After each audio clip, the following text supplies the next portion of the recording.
Compound inequalities. In math, what are they? Well, let's take a look at what the word compound means.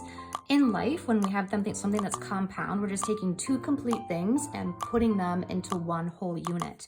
Like a compound molecule, or like going back into our English days, compound sentences. In English, a compound sentence is one whole sentence, another whole sentence pushed together with a conjunction like and or. In this one, the sentence, I love math and I love cats, I have two complete sentences combined with and. Now, in an and sentence, both of these statements have to be true in order for my entire sentence to be true. I have to love math and I have to love cats in order for the statement to be true. And I do. If we have an or statement, I will eat cereal for lunch, or I will take a nap if I'm feeling particularly lazy. Now in an or statement, only one of these complete sentences have to be true in order for the entire compound sentence to be true. If I eat cereal for lunch, but I do not take a nap, this is still a true statement. If I take a nap, but I ate steak for lunch, this is still a true statement. And if I decide to do both, this is still a true statement. In an and, both statements have to be true.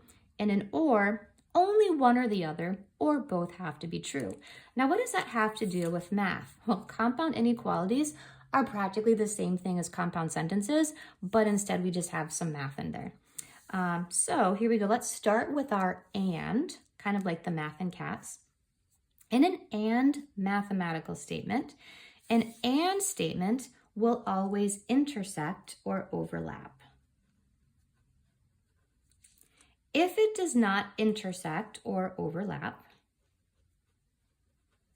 then it has no solution, because that's saying that both statements are not true at the same time. In an and inequality, both inequalities have to be true at the same time for the entire compound inequality to be true.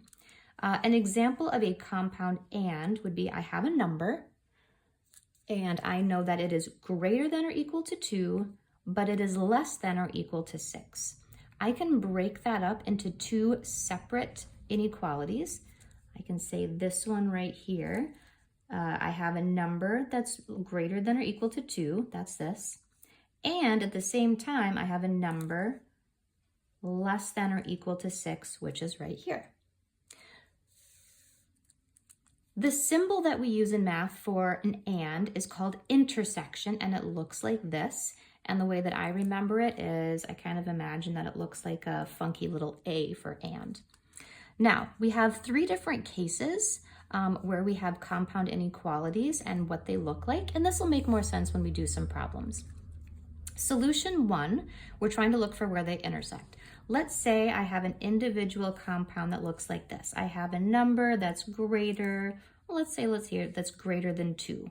That could be all of these numbers that's greater than 2. And I have another number that's less than or equal to 6. That's all of these numbers continuing on here. Where do they intersect? Where do they overlap? Well, I would have this number here would be my bottom. This number here would be my top, and I would have all of the numbers in between would make both of these statements true at the same time. I do have numbers that are smaller over here that make the second statement true, but not the first. I have numbers here that are bigger that make the first statement true, but not the second. So this solution would look like this. Case number 2 is, let's say I have a number that's greater than 2 and all of these numbers, and a number that's greater than, let's say, 4 and all of these numbers. I'll put 2 and 4 in here. Where is the solution graph where it makes both statements true at the same time? Well, all of these numbers here don't. They don't make this second statement true. So my solution graph starts here at 4 and going up, because this is where they overlap. All right, let's take statement or case number 3. Let's say I have statement 1 is, let's say 2 here, so 2 and under. And let's say I have statement 2 is 4 and over. Where do they overlap? They don't overlap at all, right? This section right here is totally missing from both. So this is the case where there's no overlap, there's no solution. And our funky math symbol for that looks like that, a 0 with the line through it, and it means there is no solution. The solution is not 0.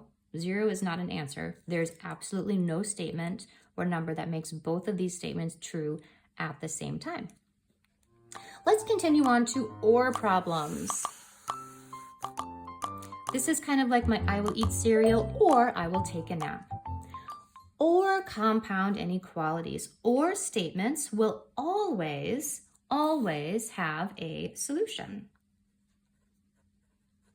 They should anyway.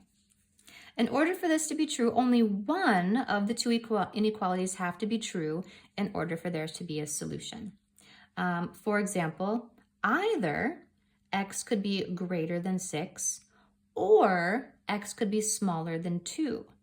What would that look like if I were to draw that? I'll drop a 0, I'll drop a 2, and I'll drop a 6. If x is greater than or equal to 6, it looks like this. If x is smaller than 2, it looks like this. Only one of these two statements have to be true in order for this entire compound inequality to be true. And we can tell OR statements sometimes don't overlap, and that's okay. The math symbol for OR is called union, and it looks like a U. And I just remember that because it doesn't look like an A. The solution is the combined section of both graphs. So case number 1, let's say my first statement down here is I have, I don't know, let's say 5 or less, and here is like 2 or more. Well, what makes only one of these true, or at least one of these true? Well, I have all of these including all these negatives, all of these including all of these positives. Any number will work in this case. Any number will make one or both of these statements true. So this would be all real numbers, and here's my funky mathematical symbol. For all real numbers, any number will work. Let's see, case number 2. Again, I'll toss in a number for fun. Let's say -1. Let's see, -1 or greater, and I'll toss in a number here, let's say 7. Or 7 or greater. Well, let's see, this area right here, all of these will make both of them true, and this will make one of them true. So my final answer for this is -1 is my smallest, going all the way up to infinity. Anything smaller than -1 would make neither of them true. Case number 3, let's see, I'll toss in a number, let's say -1 and +3. So there's a gap right there. Anything smaller than -1 works, anything bigger than 3 works. I have this missing overlap, so this section here will make neither true. My solution graph is actually going to look like this. Anything smaller than -1 works, and anything bigger than 3 works, meaning that this gap right here will make neither true. So there we have a rough start to and or compound inequalities.